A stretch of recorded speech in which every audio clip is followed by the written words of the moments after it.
नमामि संस्कृतम मीमांसा संस्कृत एकेडमी के प्लेटफॉर्म पर आप सभी का स्वागत है। दोस्तों, संस्कृत अनुवाद की कंप्लीट श्रृंखला के अंतर्गत यह हमारा 38वां लेक्चर है, 38th लेक्चर। आज हम सबसे पहले एक पैसेज देखेंगे, कहानी देखेंगे जो कि संस्कृत भाषा है। मैं आप सबको पुनः बता दूं कि आप में से जो भी छात्र यूपीएससी की एग्ज़ाम संस्कृत ऑप्शनल से लिख रहे हैं या फिर स्टेट पीसीएस का एग्ज़ाम संस्कृत ऑप्शनल से दे रहे हैं, उन सभी की परीक्षा में एक अनसीन पैसेज आता है, अपठित गद्यांश, जो कि संस्कृत भाषा में रहता है। उस पैसेज को समझना होता है तथा उसका अर्थ समझने के बाद उस पैसेज के आधार पर दिए गए प्रश्नों को हल करना होता है। आज उसी का अभ्यास हम करेंगे और इसके पश्चात हम देखेंगे अव्ययों के विषय में, अव्यय के विषय में, अव्यय क्या होते हैं।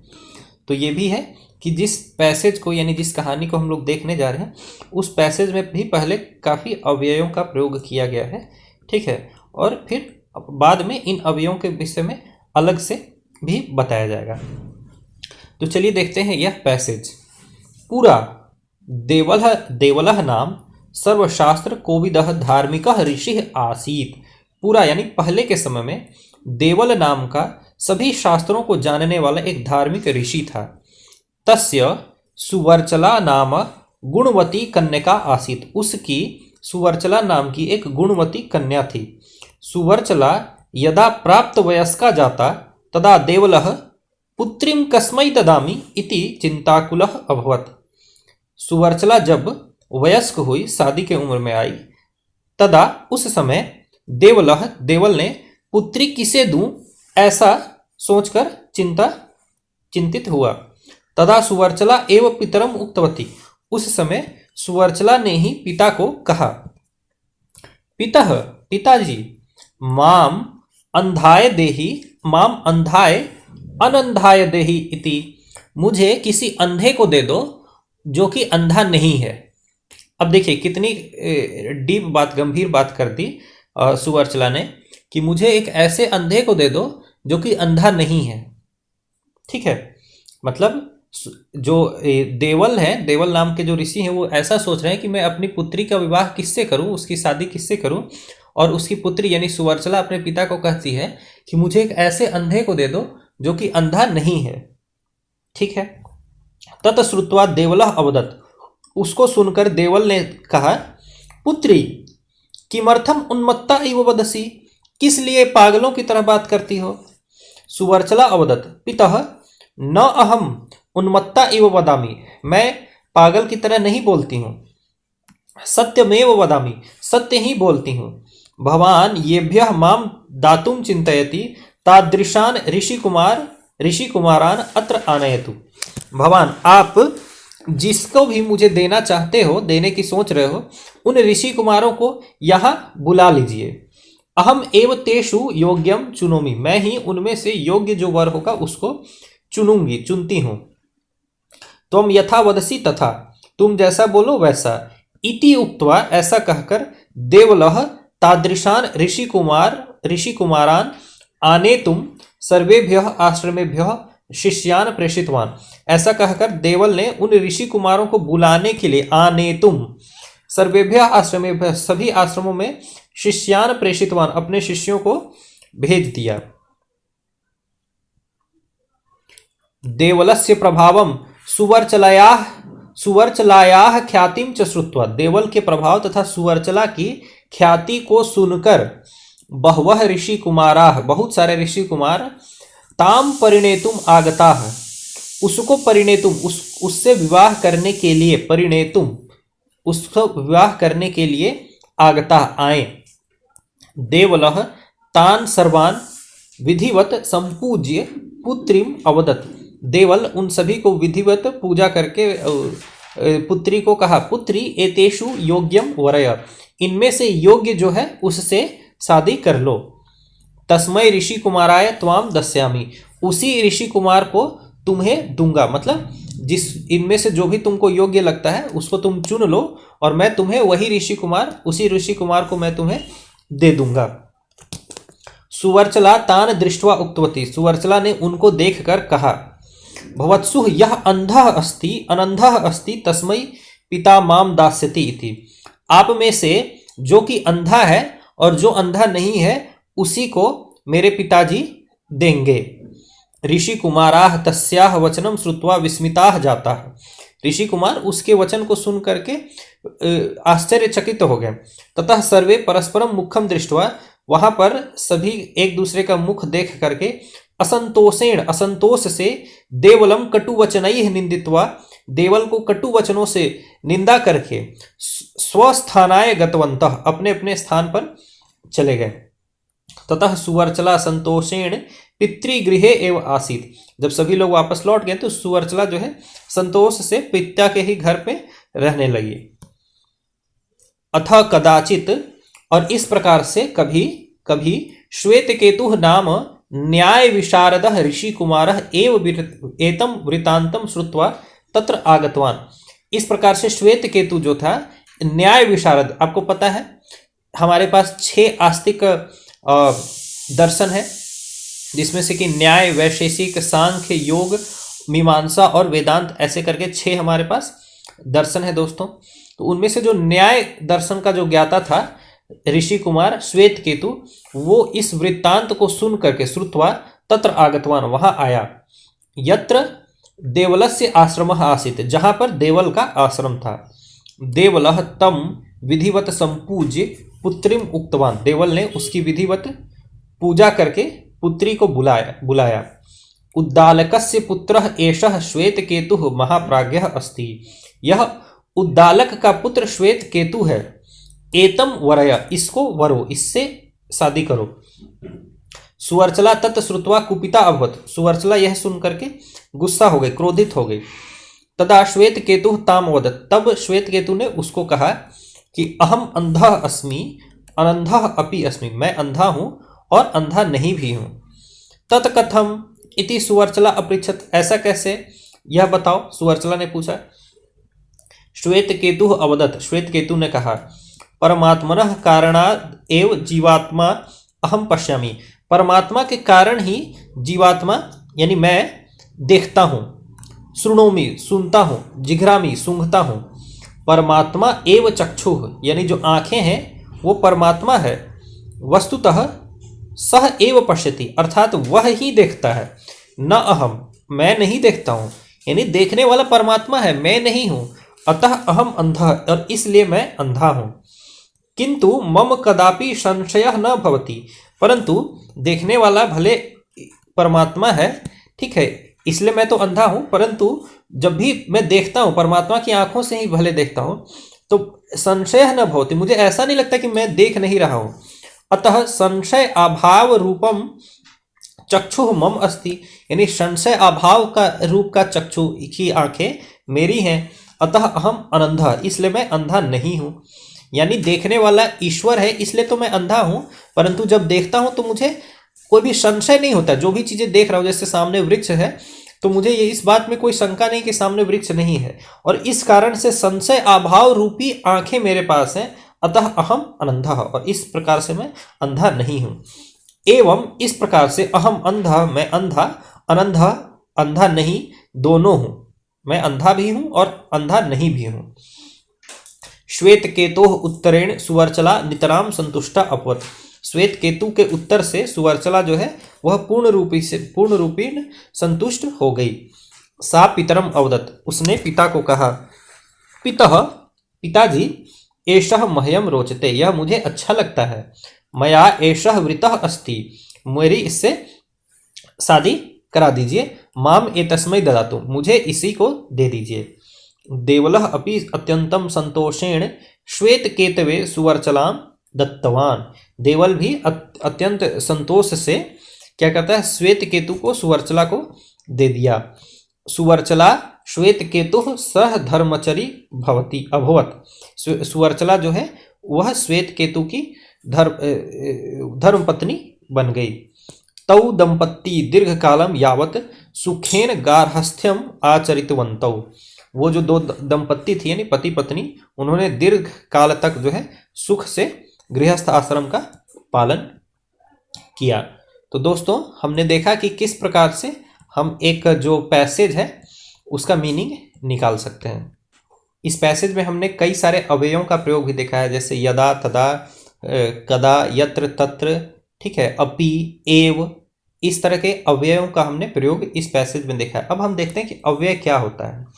त्रिषु लिंगेषु, तीनों लिंगों में, सप्तसु विभक्तिषु, सातों विभक्तियों में, त्रिषु वचनेषु, तीनों वचनों में, च यत विकारम न प्राप्नोति, जिसमें विकार नहीं प्राप्त होता है, यानी जिसमें कोई परिवर्तन नहीं होता है, तत् अव्ययम, ठीक है, यानी जिसका वचन के आधार पर, लिंग के आधार पर और विभक्तियों के आधार पर जिसमें कोई भी परिवर्तन नहीं होता है, उसे ही हम क्या कहते हैं, अव्यय कहते हैं। जैसे आपको पता है दोस्तों, शब्द रूप है, जैसे बालका है, तो बालक का शब्द रूप जो है, जो रूप है वह परिवर्तित होगा वचन के आधार पर, लिंग के आधार पर, विभक्ति के आधार पर, ठीक है। लेकिन जैसे अपि है, अपि शब्द में कोई भी परिवर्तन नहीं होगा, अपि का प्रयोग अपि ही करेंगे। ऐसा नहीं कि अपि है, अपि, अपयः, अपिम, अपि, अपिन, ऐसे प्रयोग नहीं करेंगे, ठीक है। इसलिए अपि क्या है, एक अव्यय है, यानी जिसके रूप में कोई भी परिवर्तन, कोई भी विकार नहीं आता है, वह क्या है, वह है अव्यय। तो सबसे पहले हम लोग देखते हैं अपि का प्रयोग। अपि भी क्या है, एक अव्यय है। जैसे रामः अपि गच्छति, राम भी जाता है। सीता अपि गच्छति, सीता भी जाती है। मित्रम अपि गच्छति, मित्र भी जाता है। तो देखिए, राम क्या है, पुरुष है, सीता स्त्री है, और मित्र क्या है, यह एक नपुंसक लिंग शब्द है, ठीक है। पर तीनों ही लिंगों में अपि का प्रयोग जो है, अपि में कोई भी परिवर्तन नहीं आया, चाहे पुल्लिंग के साथ, चाहे स्त्रीलिंग के साथ, चाहे नपुंसक लिंग, तीनों के साथ अपि के रूप में कोई भी परिवर्तन नहीं आया है। अब देखिए, सातों विभक्तियों में भी अपि में कोई परिवर्तन नहीं जाएगा। जैसे राकेशः अपि पठति, राकेश भी पढ़ता है। राकेशम अपि आह्वयतु, राकेश को भी बुलाओ। राकेशेन सह अपि क्रीडामि, राकेश के भी साथ खेलता हूँ। राकेशाय अपि उपायनम ददातु, राकेश को भी उपायन दो। राकेशात अपि धनम स्वीकरोतु, राकेश से भी धन लो। राकेशस्य अपि निवासः अत्र अस्ति, राकेश का भी निवास यही है। राकेशे अपि सद्गुणाः सन्ति, राकेश में भी सद्गुण है। तो देखिए, सातों विभक्तियों में भी अपि का जो रूप है वह परिवर्तित नहीं हुआ है। अब तीनों वचनों में भी देखिए अपि का प्रयोग। शिक्षकः अपि आगच्छति, शिक्षक भी आता है। शिक्षकौ अपि आगच्छतः, दो शिक्षक भी आते हैं। शिक्षकाः अपि आगच्छन्ति, बहुत सारे शिक्षक भी आते हैं। यानी तीनों वचनों में भी अपि का रूप जो है परिवर्तित नहीं हुआ है। तो एतेषु सर्वेषु वाक्येषु अपि इत्यस्य कोऽपि विकारः नैव जातः, इन सभी वाक्यों में अपि शब्द में कोई भी विकार नहीं होता है। तत्र सर्वत्र अपि समानतया, मतलब इसके रूप में कोई भी परिवर्तन नहीं आएगा, चाहे लिंग के आधार पर, चाहे वचन के आधार पर, और चाहे विभक्ति के आधार पर। अतः यह क्या है, एक अव्यय है। और इसी प्रकार से अन्य क्या क्या अव्यय है दोस्तों, देखिए, जैसे यदा, तदा, यथा, तथा, यत्र, तत्र, ये सभी भी क्या है, अव्यय है। तो इनका प्रयोग हम अभी सीखेंगे। जैसे यदा और तदा का प्रयोग सीखते हैं हम लोग सबसे पहले। यदा पंचवादनम भवति तदा बालकः उत्तिष्ठति, जब 5 बजता है तब बालक उठता है। यदा रात्रिः भवति तदा चंद्रोदयः भवति, जब रात्रि होती है तब चंद्र का उदय होता है। यदा सूर्यः उदेति, जब सूर्य उगता है, तदा कमलम विकसति, तब कमल का विकास होता है। तो यह है यदा और तदा, यह भी अव्यय है दोस्तों। अब यहाँ पर एक अभ्यास दिया है जहाँ पर कि यदा और तदा का प्रयोग करके आपको वाक्य बनाने हैं। मैं 1 से 2 बताऊंगा, बाकी आपको स्वयं करना है दोस्तों। जैसे यदा तदा अवयोः अव्ययोः योजनेन वाक्यानि रचयन्तु, यदा तदा अवयवों का प्रयोग करके वाक्य रचिए। जैसे अध्यापकः आगच्छति, छात्राः उत्तिष्ठन्ति। यदा अध्यापकः आगच्छति, यानी कि जब शिक्षक आते हैं, तदा छात्राः उत्तिष्ठन्ति, तब बालक जो है, स्टूडेंट्स जो है, वो खड़े हो जाते हैं। फिर इसी तरह से यदा सूर्योदयः भवति तदा स्नानं करोमि, तब स्नान करता हूँ। यदा 10 भवति तदा कार्यालयं गच्छामि, तब कार्यालय जाता हूँ। तो इस तरीके से आपको यदा और तदा का प्रयोग करके यहाँ तक वाक्य बनाना। जैसे यदा सिंहः गर्जति तदा मृगः बिभेति, जब सिंह गर्जता है तब मृग जो है वह डर जाता है। यदा संकटकालः भवति तदा भगवत गीताम पठामि, तब भगवत गीता को पढ़ता हूँ। तो इस तरह से आप यदा और तदा का प्रयोग करके यह यदा दीपावली भवति तदा नूतन वस्त्रम क्रीडामि, खरीदता हूँ। यदा जन्मदिनं भवति तदा अन्नदानं करोमि, जब जन्मदिन होता है तब अन्नदान करता हूँ।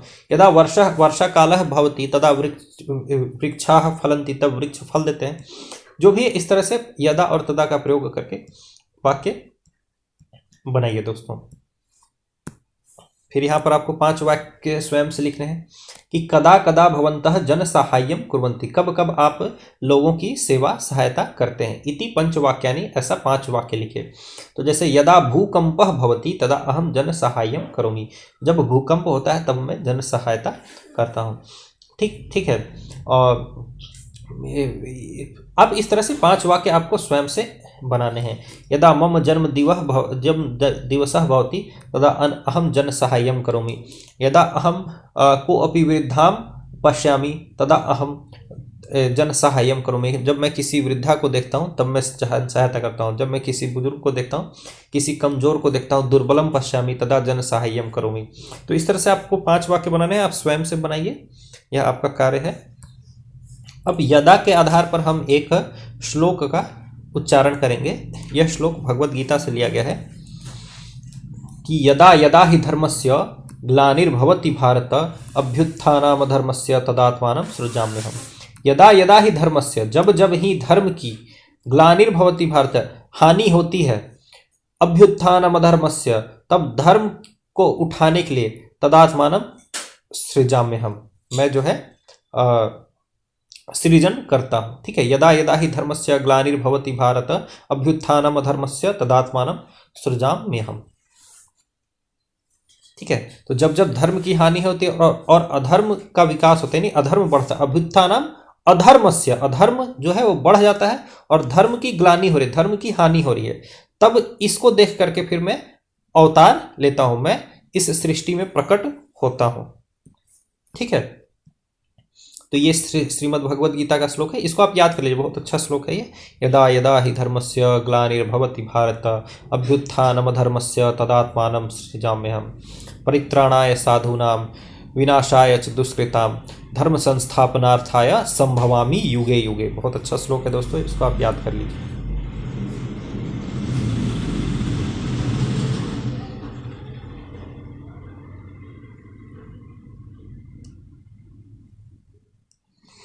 अब हम दूसरा अव्यय देखेंगे, यह है यथा और तथा। यथा का अर्थ होता है जैसे और तथा का अर्थ होता है वैसे। जैसे यथा अश्वः धावति तथा धेनुः न धावति, जैसे घोड़ा दौड़ता है वैसे गाय नहीं दौड़ती है। यथा नरः करोति तथा वानरः करोति, जैसा नर करता है वैसा ही वानर भी करता है। भवती यथा वदति तथा अस्तु, आप जैसा कहती हैं वैसा होए, वैसा होता है, वैसा होए। भवान यथा इच्छति, आप जैसा इच्छा करते हैं, तथा करोतु, वैसा करिए। सर्वेषां अभिप्रायः यथा अस्ति तथा भवतु, सभी जैसा चाहते हैं वैसा हो। सर्वेषाम अभिप्रायः यथा अस्ति तथा भवतु, जैसा सभी चाहते हैं, ठीक है, वैसा हो। अब यथा और तथा का प्रयोग करके भी आपको वाक्य बनाना है। बहुत आसान है दोस्तों। यथा का अर्थ होता है जैसे और तथा का अर्थ होता है वैसे। ठीक है। और इन दोनों का प्रयोग आप साथ साथ कर सकते हैं। जैसे कि यथा मम माता गायति तथा मम पिता न गायति, जैसा मेरी माता गाती है वैसा मेरे पिता नहीं गाते हैं।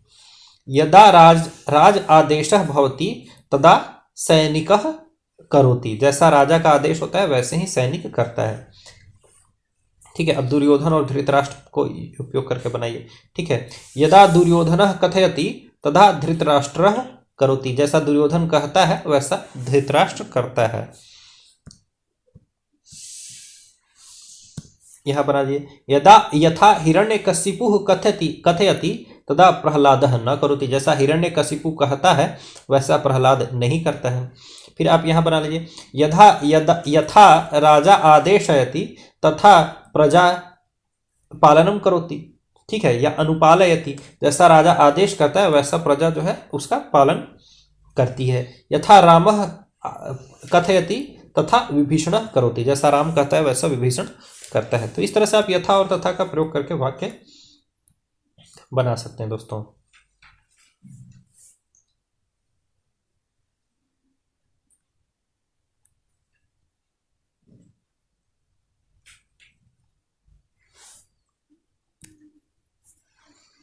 अब इस तरह से आप यहाँ और ये दिया है, उदाहरण अनुगुणम वाक्यानि रचयन्तु, उदाहरण के अनुसार वाक्य की रचना करिए। जैसे यथा पूर्वम जनाः आसन् तथा इदानीं न सन्ति, जैसा पहले लोग थे वैसे अभी नहीं हैं, तथा यथा जैसे तथा वैसे, यथा माता पचती तथा भगिनी न पचती, वैसा जो है बहन नहीं बनाती है, जैसा माता खाना बनाती है वैसा बहन नहीं बनाती है। यथा अध्यापिका वदति तथा छात्रा कुर्वन्ति, जैसा अध्यापिका बोलती है वैसे ही स्टूडेंट्स करते हैं। यथा वैद्यः वदति तथा रुग्णः करोति, जैसा वैद्य बोलता है डॉक्टर बोलता है वैसे ही जो रोगी है वो करता है। यथा नरः करोति तथा वानरः अपि करोति, जैसा नर करता है वैसे ही वानर भी करता है। तो इस तरह से आप यहाँ यथा और तथा का प्रयोग करके वाक्य बनाइए दोस्तों। अब देखिए, यथा तथा उपयुज्य पंचवाक्यानि लिखन्तु। ठीक है, लघु शिशु मातरम दृष्ट्वा बहुनी कार्याणि करोति, जो छोटा सा बच्चा है वो माता को देखकर बहुत सारे कार्य करता है। यथा तथा उपयुज्य पांच वाक्यानि, मतलब यथा तथा का प्रयोग करके 5 वाक्य लिखिए। जैसे यथा माता सम्मार्जयति तथा पुत्री सम्मार्जयति, जैसा माता जो है वो बर्तन साफ करती है वैसा ही पुत्री भी सम्मार्जन यानी बर्तन की सफाई करती है। और आगे आपको लिखना है यथा माता आदेशयति तथा पुत्री करोति, जैसा माता आदेश करती है वैसा पुत्री करती है। ठीक है,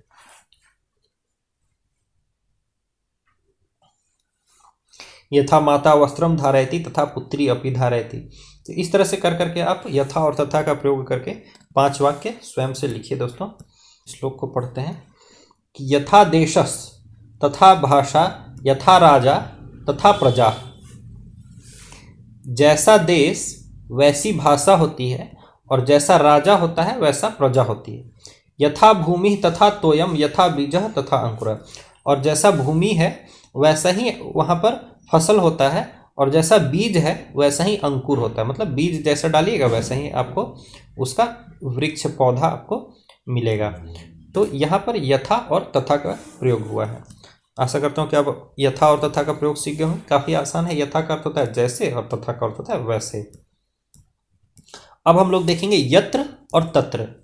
यत्र यानी कि जहाँ और तत्र यानी कि वहाँ, इन दोनों का प्रयोग भी साथ साथ में होता है। जैसे यत्र पुष्पाणि सन्ति, जहाँ पुष्प होते हैं, तत्र भ्रमराः आगच्छन्ति, वहाँ जो भौरे आ जाते हैं। भवन्तः आप सभी, यत्र वसन्ति जहाँ बसते हैं, तत्र एव संस्कृत कार्यं कुर्वन्तु, वहीं पर संस्कृत का कार्य करिए।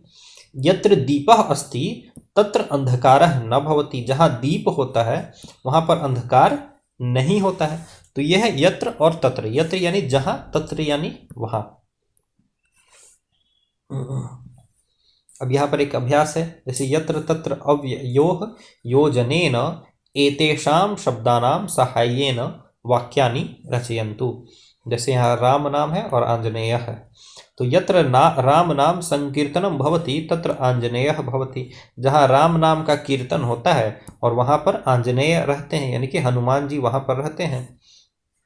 तो यत्र शर्करा अस्ति तत्र पिपीलिकाः आगच्छति, जहाँ चीनी होती है वहाँ पर चींटियाँ आ जाती हैं। यत्र शब्दः भवति तत्र शिशुः आगच्छति, जहाँ आवाज़ होता है वहाँ शिशु आ जाते हैं। यत्र भूकंपः भवति तत्र समाजसेवकाः सेवां कुर्वन्ति, वहाँ पर जहाँ भूकंप होता है वहाँ पर समाज सेवक जो है समाज सेवा करते हैं, आ जाते हैं। ठीक है, फिर देखिए यत्र धूमः तत्र अग्निः, यह आपको पता है, ये जो न्याय दर्शन है, न्याय दर्शन का एक मुख्य वाक्य है, यत्र धूमः तत्र अग्निः इति साहचर्य नियमो व्याप्तिः।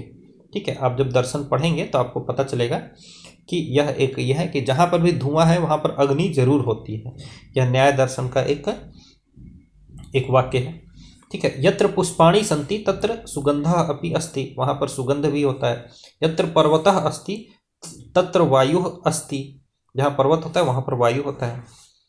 तो इस तरह से आप यत्र और तत्र का प्रयोग करके दोस्तों वाक्य बना सकते हैं। अब यहाँ पर आपको स्वयं से लिखना है, जैसे भवन्तः कुत्र कुत्र गच्छन्ति, आप कहाँ कहाँ जाते हैं, इति चिन्तयित्वा 10 वाक्यानि लिखन्तु, ऐसा सोच करके आपको 10 वाक्य लिखने हैं। जैसे यत्र उत्सवः भवति तत्र अहम गच्छामि, जहाँ उत्सव होता है वहाँ मैं जाता हूँ। ठीक है। यत्र शोकः भवति तत्र अहम गच्छामि, जहाँ शोक होता है वहाँ मैं जाता हूँ। ठीक है। फिर आप लिख सकते हैं कि यत्र संस्कृत शिविरम भवति तत्र अहम गच्छामि, जहाँ संस्कृत का शिविर होता है वहाँ मैं जाता हूँ। तो इस तरह से सोच सोच करके आपको 10 वाक्य लिखने हैं दोस्तों। तो आप यत्र और तत्र का प्रयोग सीख सकते हैं। अब यत्र और तत्र के प्रयोग करके भी काफ़ी सारे श्लोक लिखे गए हैं। जैसे हम लोग इस श्लोक को देखते हैं, यह श्लोक काफ़ी फेमस है कि यत्र नार्यस्तु पूज्यन्ते रमन्ते तत्र देवता, यत्रैतास्तु न पूज्यन्ते सर्वास्तत्राफलाः क्रिया। तो आपको बस इतना याद रखना है, बहुत अच्छा श्लोक है कि यत्र नार्यस्तु पूज्यन्ते, जहाँ नारी की पूजा होती है, रमन्ते तत्र देवता, वहाँ पर देवताओं का वास होता है। यत्र नार्यस्तु पूज्यन्ते रमन्ते तत्र देवता, जहाँ नारी की पूजा होती है वहाँ पर देवता भ्रमण करते हैं, घूमते हैं। तो दोस्तों आशा करता हूँ कि आप यत्र और तत्र का भी प्रयोग सीख गए होंगे और इस अभ्यास के माध्यम से आपने काफ़ी सारे अव्ययों का प्रयोग सीखा होगा। पूर्व में हमने देखा कि किस तरह से आप एक पैसेज का जो है हिंदी मीनिंग निकाल सकते हैं, और यदि आप इस लेक्चर सीरीज को शुरू से फॉलो करते आ रहे हैं तो इस पैसेज का अर्थ आप स्वयं भी निकाल पा रहे होंगे।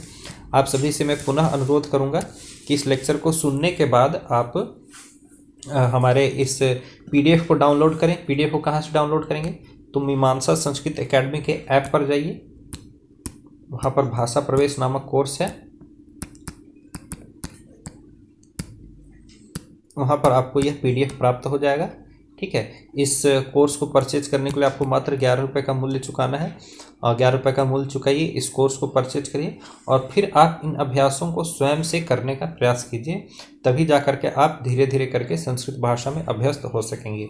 आप सभी का मीमांसा संस्कृत एकेडमी पर बने रहने के लिए बहुत बहुत धन्यवाद। नमामि संस्कृतम।